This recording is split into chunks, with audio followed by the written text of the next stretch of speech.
In war, governments hide things. In laboratories, scientists test boundaries.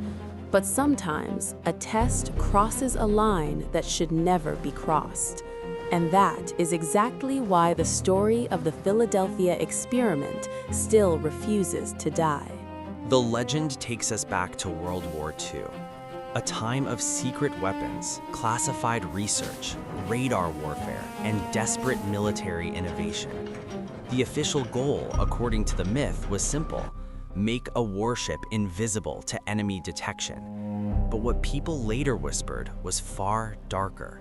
They said the US Navy was not merely trying to hide a ship from radar, they were trying to make it vanish from sight itself. The ship most often named in the story was the USS Eldridge, an ordinary escort destroyer on paper.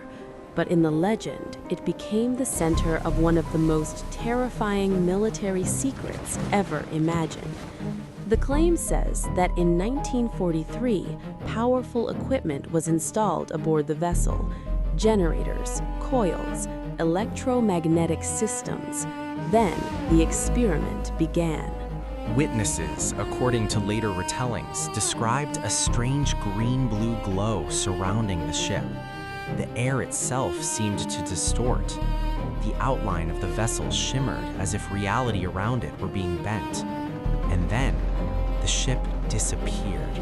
Not hidden by smoke, not concealed by fog. Gone. The dock remained, the ocean remained, the men watching remained, but the ship was no longer there. And the legend did not stop there. Some versions say the vessel appeared briefly in Norfolk, Virginia, hundreds of kilometers away, before returning again. Not merely invisible, but relocated, instantly, as if space itself had folded around it. But the most horrifying part of the story was never the disappearance of the ship. It was what supposedly happened to the crew. Because the darkest versions of the Philadelphia experiment do not describe a successful military breakthrough, they describe a human nightmare.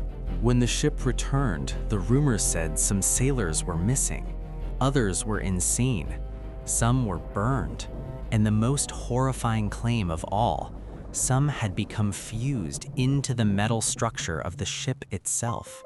The most horrifying claim of all, some had become fused into the metal structure of the ship itself. Hands trapped inside steel, bodies partially embedded in decks or bulkheads, men screaming for seconds before dying in impossible positions. Other survivors, the story says, suffered mental collapse, disorientation, hallucinations, sudden disappearance, as if the experiment had not ended for them at all, as if something in their bodies had been altered permanently, as if they had not fully returned.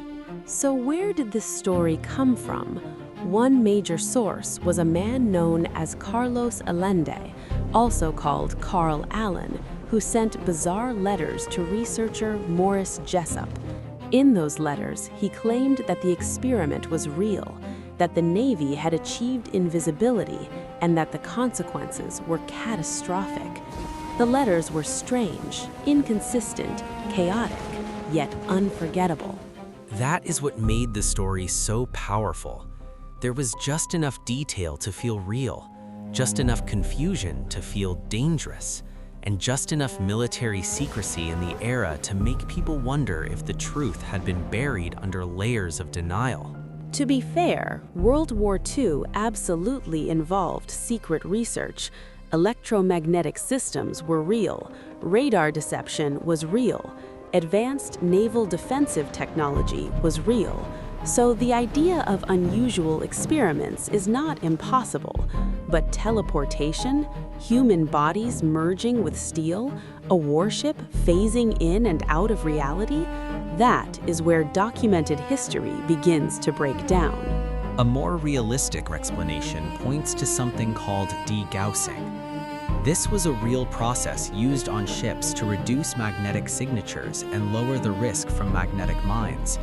It involved cables, electrical systems, and technical modifications. To someone who did not fully understand what they were seeing, it might have looked like a strange classified experiment. And in times of war, rumors grow fast. A misunderstanding becomes a story becomes a warning becomes a legend. And once fear attaches itself to a legend, it can survive for generations. But perhaps the reason the Philadelphia experiment still grips people is deeper than the facts. Because whether true or not, it touches a primal fear. The fear that science might reach beyond understanding.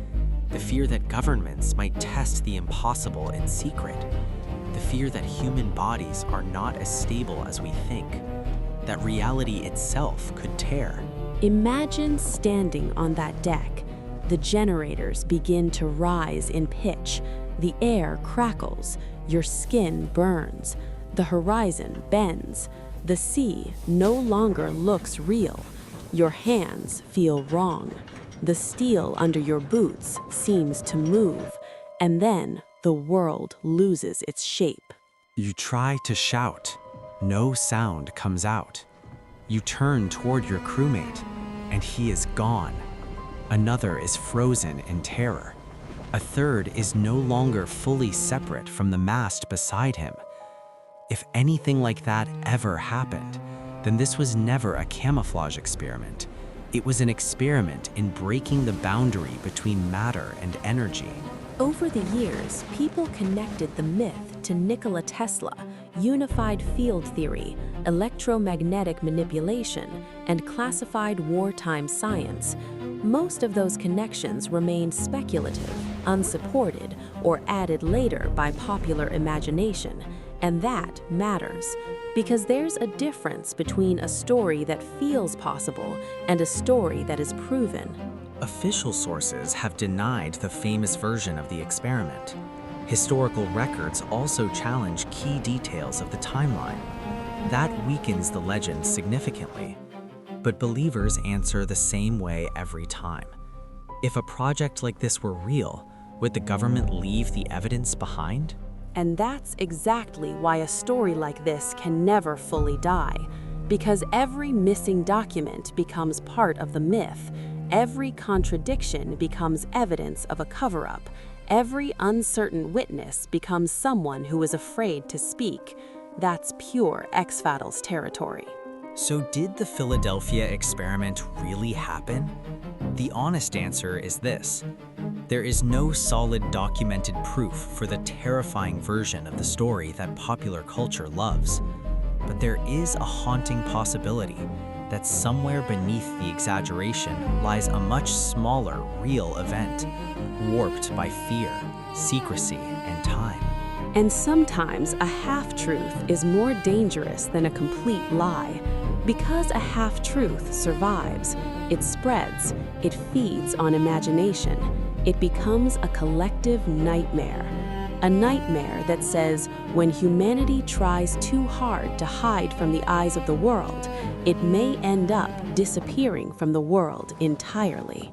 Whether the Philadelphia experiment was fiction, distortion, or a buried fragment of something real, it remains one of the most chilling legends of the modern age.